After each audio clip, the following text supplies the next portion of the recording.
me understand why there is such a drastic difference between your number and all those others.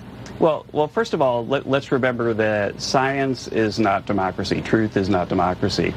Our estimates are based on modeling that we used last time when I was chairman of the Council of Economic Advisors to say what would happen if we had a bill, how much growth we would get. And we said, and we were criticized soundly, that we would get 3% growth.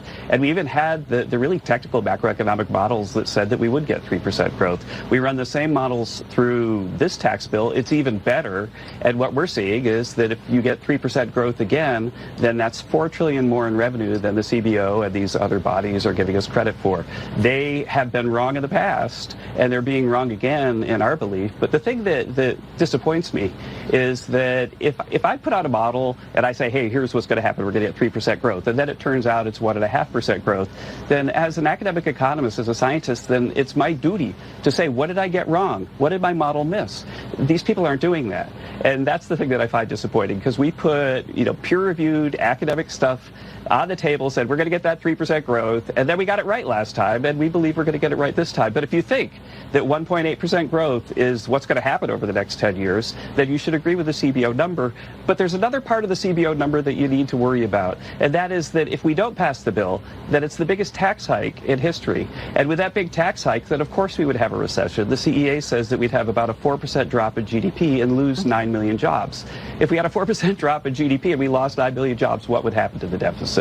And so I don't think that the CBO has a very strong record. I don't think these places have a very strong record. And what they need to do is get back to the basics of looking at macroeconomic models. There's a really famous macroeconomist at Harvard named Jim Stock. They should go back and read everything Jim Stock has written for the last 15 years and fold those into their models, and then maybe we could talk. Everything they've said about Trump to this entire point, has been wrong. They've tried to predict, the tariffs are going to make inflation higher. The egg prices dropped. Gas has dropped. The inflation is down. Everything is down. And everything they predicted that was going to be bad from Trump hasn't happened. World War III, hasn't happened. He stopped 3 wars and 3 conflicts, or at least got people to come to the table and start to address the conflicts. I mean, he's ended a genocide. Like, what more can we say? Like, what more can they say? When will it be enough for the public to finally say, you people are wrong, you people are lying, stop that shit? They hate him too much, bro. They always got something to say. And in each and every one of our 213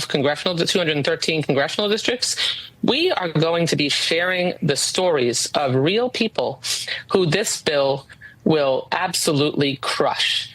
So, in each of our communities, we're going to put human faces on the devastating cuts to healthcare, where 17 million people, big number, that are going to lose their healthcare and have an inability to be able to go to the doctor when they get sick. That we have the largest cut to nutrition assistance in American history, and that is taking food out of the mouths of children, veterans, the disabled, the elderly. And, big numbers maybe don't resonate so much, but the human stories, when we put a face on the reality of these cuts, that is going to show people the real pain that Republicans have caused. Look, the bottom line here is that Trump lied, and people are going to die.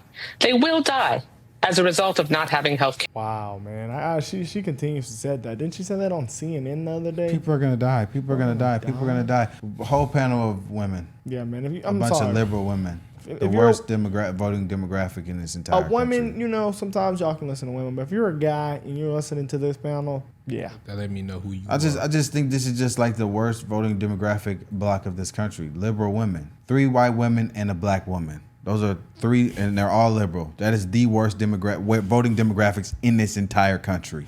Like I said, bro, if any of these women come out their house, if they were my neighbors, and tell me anything, I will not listen about anything. Especially money-wise? How to run the country? Money? GDP? Come on, man. Look, the bottom line here is that Trump lied, and people are going to die. They will die. Y'all, I'm just going to go on down there to the little Social Security office. And sign up for me a little check, because I must be crazy if I think I ain't got to work. I just don't think I was put on this earth to work like that. I know I wasn't. I'm a mess right now. I can't eat, can't sleep. Well, it's the 17th again. That's Food Stamp Day for me. placed my food delivery order last night, so it got here today at 11 o'clock. This time I got 90 items for $492. I made a video like this last time. All y'all was worried about was if I had stairs and if I tipped. Second of all, I did not tip. That's what y'all want me to say. That's what I'm going to say. Like, use y'all common sense when y'all be saying stuff in the comments. I don't give a fuck about y'all paying the taxes on these food stamps for me to be able to get them. I don't give a damn. And y'all be like, as long as the kids eat, exactly. So I'm feeding these kids with them food stamps that y'all using to spend y'all taxes or whatever the fuck y'all want to call it. I said most of y'all was mad in my last post. That's exactly what the fuck y'all be. Y'all be mad as hell. Anyways, y'all, this is my first order. I gotta make another order, but I'm gonna make it within a couple weeks because my freezer is going to be full. One thing I need to invest in is a deep freezer because then I will have so much freaking room. I feel like if I was to have all that food up in here, I would just want to make food just because. If you know, you know. Y'all know when kids see shit, they all of a sudden want to eat everything. At least my kids be doing that shit. As soon as I brought the food in, here he go. Can he have some? So I got a lot of things today. And let's see what I got. I did start off with the fruits and vegetables, so y'all ass can't have shit to say. I don't think half of y'all watched both parts in the other video, or else y'all wouldn't have shit to say. And I hate when people bring me lettuce like this. I'm finna throw this shit in the trash, because they definitely could have kept that shit. But this is everything that I mostly got, y'all. This is only the first order. Y'all know that I be having to get 2 to 3 orders at a time. But yes, I got my meat, I got my snacks, I got my drinks, I got all of that shit. Some of y'all ass need to stop saying kids don't need all of them snacks and shit. Who the fuck said it was for them? Let me know what y'all eating tonight, because today I don't even know what the fuck I want to eat. I know I could eat a whole house. Anyways, you guys, see y'all in part 2 or see y'all in my next video. Love you. Let me go put up all this damn food. Trump need to shut the hell up and sit down some fucking way, because when I get my food stamps, I buy food with my food stamps. I like to buy Pepsi because that's what I drink. Pepsi. I buy 2-liter Pepsis every time I go to the market. And I like snacks. I like to snack. The kids like to snack. So who is you to tell us that we can't buy Pepsis and sodas with our stamps? We should be able to get what the hell we want to get with our food stamps. You're using their now money. You want to I don't think that's what it cut is. everything and talking about we could just buy food.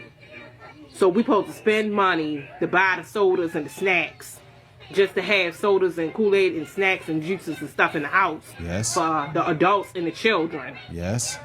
Well, yes, that's what everyone else does. When will it take effect? Because I better not get messed up for June. I need everything. I want to buy everything with my food stamps. I don't think she's playing. I am a single mom of 4 who are ages 21, 17, 12, and 11. How do you achieve I would this like bill? to tell you my story on how SNAP benefit has helped me. Sorry. Go ahead. You're doing good. Them snacks finna go. That's what it is. Nigga, it's the snacks. When I had my oldest daughter 21 years ago, I was working 3 jobs. One job alone, I had to pay childcare. Another one to pay food, and which wasn't enough, and one to pay the bills, and I still struggled a lot. Moving forward, I am now working a full-time job as a bus monitor, and I'm a driver who transports students to specialized schools in Kansas City. As an employee of the school district, I only get paid once a month. By the time I get my bills paid, I have nothing left to pay for food and other basic needs. If it wasn't for SNAP benefits, I wouldn't be able to feed my children nor myself. I work, pay my bills, and like every other mom, I want to be sure that I have enough food to put on the table. From the great... It's the snacks that she probably worried about. Yes, bro. They're all worried about Rice Krispie treats. So they're just healthifying the options that you can get with SNAP, so you don't get a bunch of junk food. They try to make you live longer. Yeah, which would actually improve your quality of life. Like, I understand, like, you like it, but like they're just making it where now you can only get more healthier options. Why? But you still get food, and they're just restricting. You work, ma'am, so you still be eligible for SNAP benefits. You're getting skinnier. You can think better now because you're on healthy food. I mean, your kids are now, they're thinking better because they're on healthy food, not Rice Krispie treats and ramen noodles and Eggo my Eggos. But at the end of the day, it's the government money. So whatever they want to put on, you're asking for that. You're asking for help. So whatever restrictions or whatever they want to put on that, the government was helping y'all become fat, basically. Because if you're in another country, y'all have to just be skinny as hell. Hungry. Come on, man. I mean, look, guys, let's move on, bro. Let's move on. But from the great words of Wesley Hunt, you can't save everybody. So all these sad stories, we got to look at what's real. America's unhealthy, and that shit had to end. The president is also facing another deadline this week. More than 100 countries have only 3 more days to meet the deadline he's set to make tariff deals. Here with me now to talk about all of that is Treasury Secretary Scott Besson. Thank you so much for coming in. I appreciate it. Let's start with the new law and who it helps. The Tax Policy Center says the majority of the tax benefits will go to Americans making $217,000 or more a year. The Yale Budget Lab says the richest Americans will see their income rise by nearly 2%.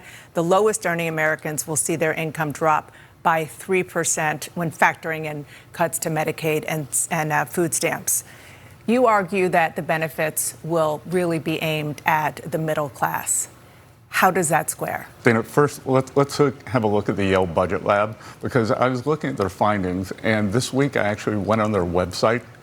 They're all ex-Biden officials, so I think we can discount everything they say. I'd encourage all your viewers to look at the composition of both the board and the staff, and it's just not right that what we have here is a middle class and working class bill that we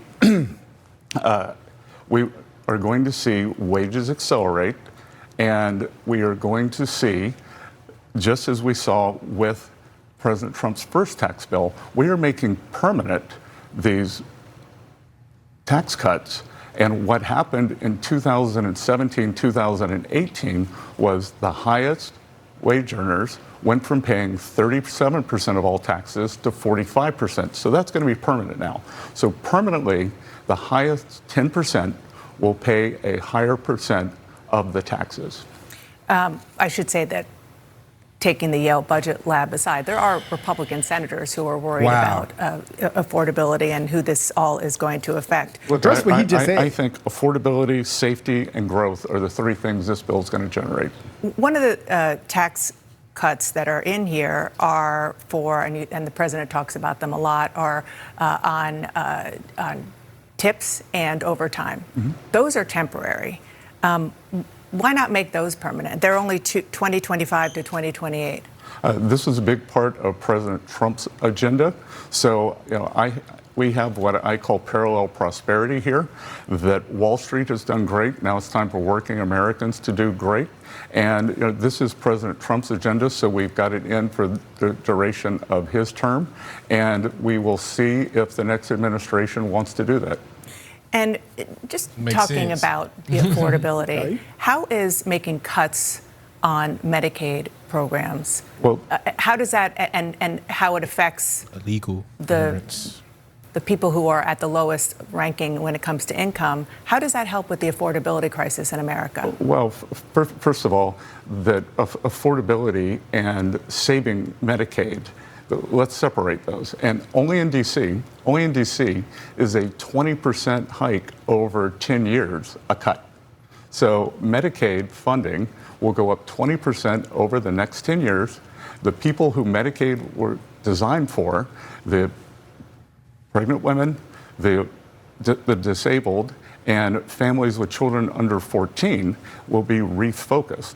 The able-bodied Americans are not vulnerable Americans. So a work requirement or a community service requirement, that's very popular with the public, and many state programs have that now. It might be popular, but it's not what the president promised. The president promised that there would not be changes to Medicaid benefits, and putting a work requirement is, by definition, a change to benefits. No, there are no change in benefits. There's a change in requirements to get the benefits. And what we are doing, we are bringing back manufacturing jobs. We are bringing back working class jobs. By securing the border, we have already seen working class wages move up. So we are creating jobs. People can get off Medicaid and get a job that has good health care benefits, Dana. In theory, that works, but I'm sure you've seen and heard a lot of the concern, including and especially from Republicans who are the most vocal in Congress, about the fact that those work requirements are going to be very cumbersome to actually prove, and it will inevitably force the people who need that Medicaid coverage off the rolls? Well, first of all, the Republicans are not the most vocal on this. It is a group of Democrats who unfortunately seem to think that poor people are stupid. I don't think poor people are stupid. I think they have agency, and I think to have them register twice a year for these benefits, that it is not a burden.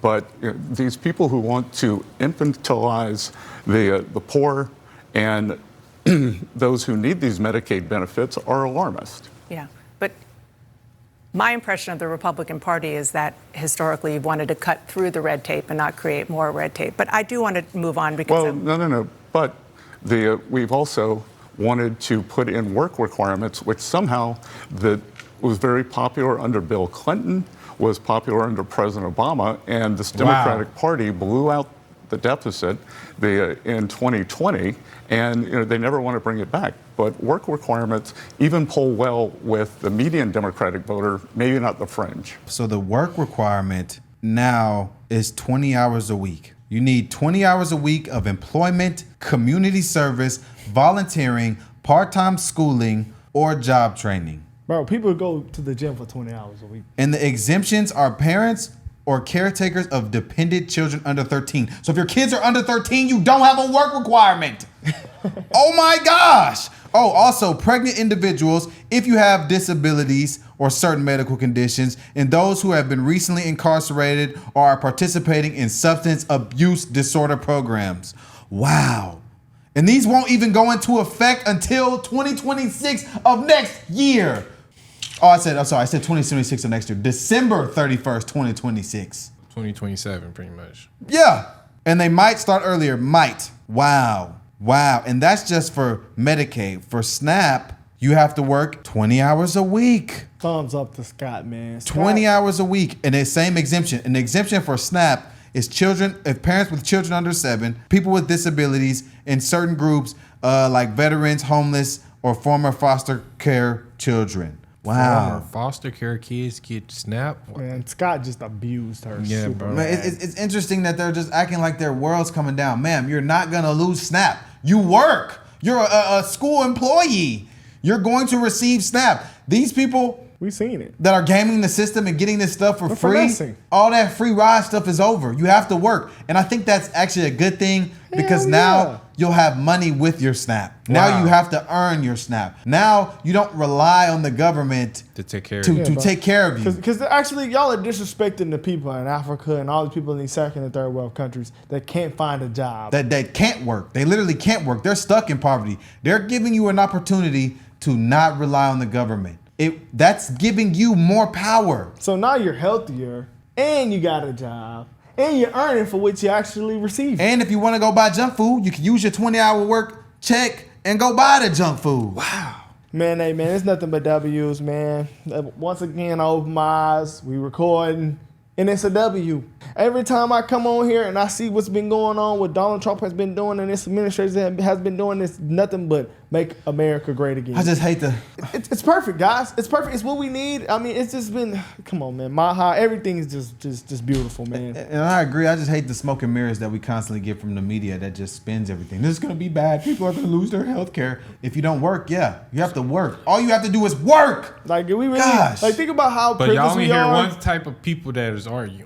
Yeah, but look how privileged we are to have fat people crying. Man, come on, bro. How privileged we are to have fat poor people. We're gonna lose food. We have fat poor people in America. In Africa, got starving kids. They want food, and you want snacks and Rice Krispies. Come on, man, we out of here.